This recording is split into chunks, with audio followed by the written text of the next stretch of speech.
ইসলামী আন্দোলন বাংলাদেশের উদ্যোগে আয়োজিত ঐতিহাসিক সোহরাওয়ার্দী উদ্যানে আজকের এই জনসমুদ্রের সংগ্রামী সভাপতি, ইসলামী আন্দোলন বাংলাদেশের সংগ্রামী আমির মুফতি সৈয়দ মোহাম্মদ রেজাউল করিম পীর সাহেব চরমনাই, মঞ্চ উপবিষ্ট জাতীয় নেতৃবৃন্দ, সাংবাদিক বন্ধুগণ, আজকের এই সোহরাওয়ার্দী উদ্যান সহ রাজধানী ঢাকার অলিতে গলিতে উপচে পড়া জনসমুদ্রের সংগ্রামী জনতা এবং প্রিয় দেশবাসী, মহান আল্লাহ তাআলার দরবারে আপনাদের সকলকে নিয়ে আমি আরেকবার স্বস্তির সাথে মহান আল্লাহর শুকরিয়া আদায় করছি। আলহামদুলিল্লাহ। শুকরিয়া এই কারণে, বাংলাদেশের ইতিহাসে, রাজনীতির ইতিহাসে আজকের দিন এক ঐতিহাসিক দিন। কেন ঐতিহাসিক দিন?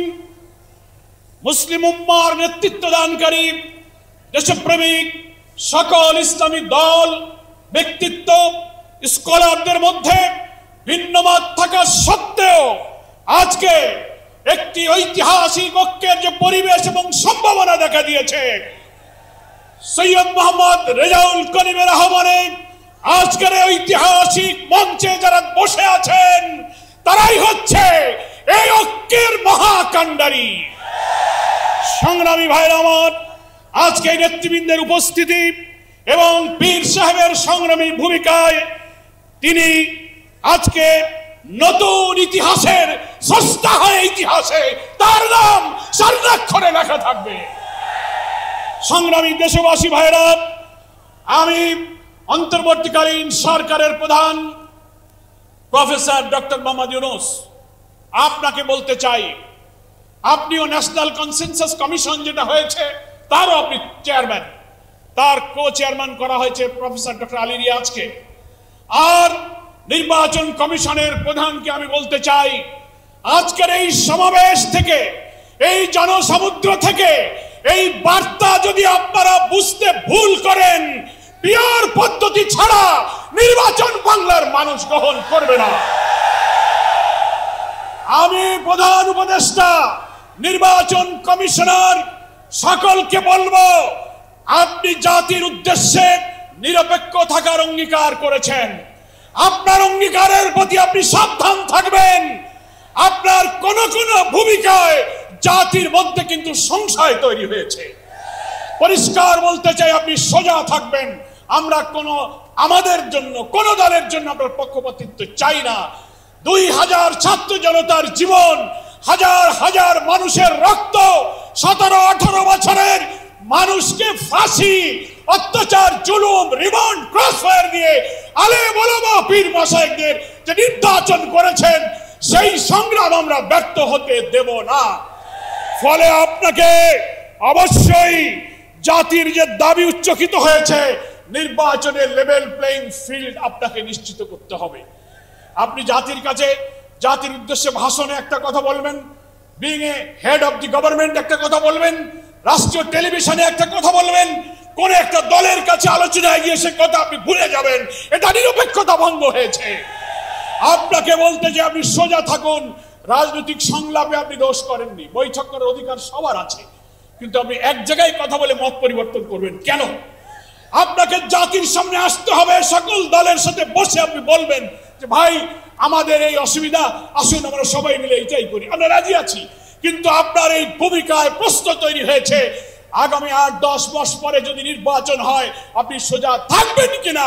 আপনাকে এই 8 মাসে নিরপেক্ষতার প্রমাণ আপনাকে দিতে হবে। আপনাকে নির্বাচনের আগে যে শর্ত, মানবতা বিরোধী গণহত্যাকারীদের বিচার অবশ্যই দ্রুত দৃশ্যমান করতে হবে। দিল্লিতে বসে দিল্লির তাবেদার শেখ হাসিনা এই বাংলাদেশকে আবার উস্কানি দিয়ে ভারতের সেবাদাসে পরিণত করার ষড়যন্ত্র করছে। অবিলম্বে নির্বাচনের আগে এই বিচার আমরা দৃশ্যমান দেখতে চাই। সংস্কারের ব্যাপারে অনেকে ঢিলা দিচ্ছেন, বলে ইলেকশন আর সংস্কার একসাথে হবে, ক্ষমতায় গিয়ে করব। কিভাবে বুঝলেন কে ক্ষমতায় যাবে? জনগণের ভোট আপনি পান, তারপরে আপনি ক্ষমতায় যাবেন। এই ফ্যাসিবাদী আমলের রাজনৈতিক, সাংবিধানিক সরকারের যে কাঠামো তৈরি হয়েছে বাংলাদেশে, এই কাঠামো তছনছ করে দিয়ে নতুন বাংলাদেশের নতুন বন্দোবস্ত এবং কাঠামোর জন্য অবশ্যই মৌলিক সংস্কার প্রয়োজন।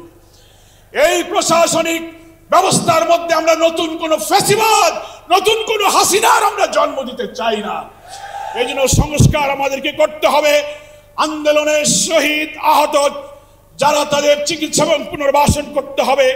প্রবাসী 1,10,00,000 ভোটার, তাদেরকে ভোটাধিকারের ব্যাপারে আপনাকে নিশ্চিত করতে হবে। স্থানীয় সরকার নির্বাচন আগে দিতে হবে।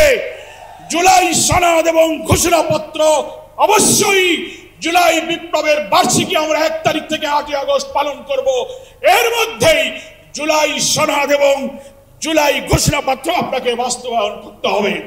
সংগ্রামী দেশবাসী, বাংলাদেশ জামাত ইসলামীর সংগ্রামী আমির ডাক্তার শফিকুর রহমান, তিনি পীর সাহেব চরমনাইকে এবং আপনাদের সহ সকল দেশবাসীকে জামাত ইসলামীর পক্ষ থেকে সালাম এবং শুভেচ্ছা জানিয়েছেন।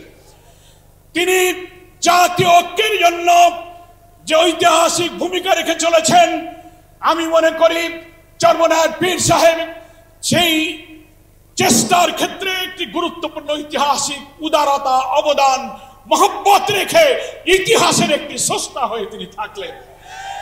আগামী দিনে জাতীয় ঐক্যের মধ্য দিয়ে নতুন ফ্যাসিবাদের জন্মকে আমাদের ঠেকাতে হবে। আমরা এই ঐক্যের পেছনে চরমনাইয়ের পীর সাহেবের যে উদারতা, যে আন্তরিকতা, যে মহব্বত, তার মাধ্যমে তিনি যে গুরুত্বপূর্ণ ভূমিকা পালন করেছেন, আমরা দেখতে পাচ্ছি ইতিমধ্যেই বাংলাদেশের গ্রামে গঞ্জে, শহরে, নগরে, বন্দরে ওলামায়ে কেরাম, মুসলিম উম্মাহর নেতৃত্বদানকারী জনগণের এই ঐক্যের পরিবেশ দেখে, আজকে এক মঞ্চে দেখে গ্রামে গ্রামে ঐক্যের জোয়ার শুরু হয়েছে। আসুন ভেদাভেদ, ভিন্নমত পরিহার করে মুসলিম জাতি সত্তা মূল্যবোধ রক্ষার জন্য আল্লাহ তাআলার দ্বীনকে পার্লামেন্টে নিয়ে ন্যায় বিচার, সুশাসন, বৈষম্যহীন এক নতুন সমৃদ্ধ মানবিক বাংলাদেশ গড়ার জন্য আমরা ঐক্যবদ্ধ থাকব। সকলকে ধন্যবাদ। বাংলাদেশ জিন্দাবাদ। ওমা তৌফিক ইল্লা বিল্লাহ। আসসালামু আলাইকুম ওয়া রাহমাতুল্লাহি ওয়া বারাকাতুহু।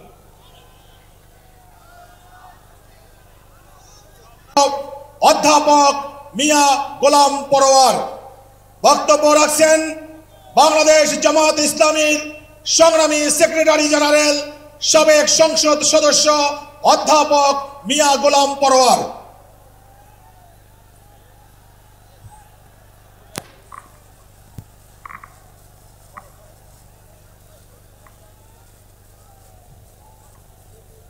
আসসালামু আলাইকুম ওয়া রাহমাতুল্লাহি ওয়া বারাকাতুহু।